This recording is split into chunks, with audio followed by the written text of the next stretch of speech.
China sejak tahun 2007 mengembangkan wilayah penguasaan laut dan samudra, yaitu Samudra Pasifik dan Samudra India. Bahkan, kawasan laut Cina Selatan yang dulu dikuasai armada perang Amerika, sejak 2007 mulai diduduki China yang ingin menjadi sheriff lebih luas dari itu lagi. China melihat peluang karena AS sedang sibuk membenahi kawasan Timur Tengah. China kemudian memulai menancapkan taringnya lebih tajam lagi dengan mengeluarkan strategi maritim Silk Road di tahun 2013.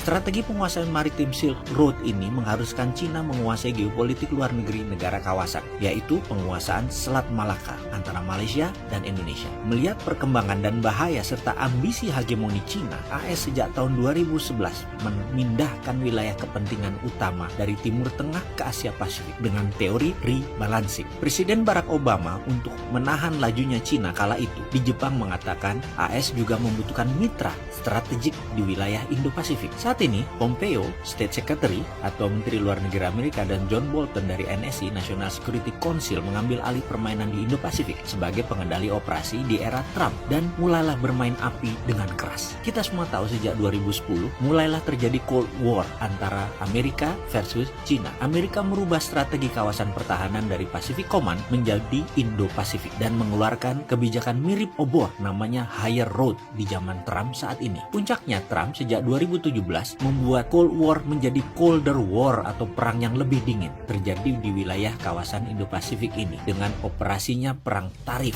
yang kejam kepada China yang dibalas dengan perang currency, yaitu melemahkan yuan. Jadi yuan melemahkan dirinya sendiri terhadap US agar tarif tinggi bisa dipengaruhi atau ditekan. Kembali ke selat. Efek pentingnya Selat Malaka bagi China dan Amerika itu apa dan bagaimana sebenarnya? China dan Amerika rebutan mempengaruhi pejabat yang berkuasa di wilayah Malaysia dan Indonesia. Ini benar deh, ada hal yang menyebalkan adalah Amerika dan China itu mereka berdua berperang, tetapi kenapa padang kurusetranya atau battlegroundnya mesti Indonesia sih? Apakah karena Malaysia sudah selesai dengan Mahathir didudukkan lagi di kursi Perdana Menteri? Buktinya, Perdana Menteri Najib kala itu menjadi korban operasi clandestine karena terlalu pro ke China. Terjadi kasus misteri ditembaknya MH17 dan titik mati Najib adalah korupsinya 1MDB dibuka. Siapa yang buka? Ya bohirnya sendiri, yaitu Amerika. Sulit membaca dan membuktikan operasi intelijen clandestine ini. Hanya analis intelijen senior yang bisa membaca, itu pun hanya bisa meraba dari data yang ada. Kini melihat situasi dan kondisi di Indonesia, kita harus menggunakan sense of intelligence juga. Berani menyebut geliat kabut asap dan gerakan mahasiswa sebagai proxy war. Ini adalah signal kepada pemerintah Indonesia setelah dua signal terdahulu, yaitu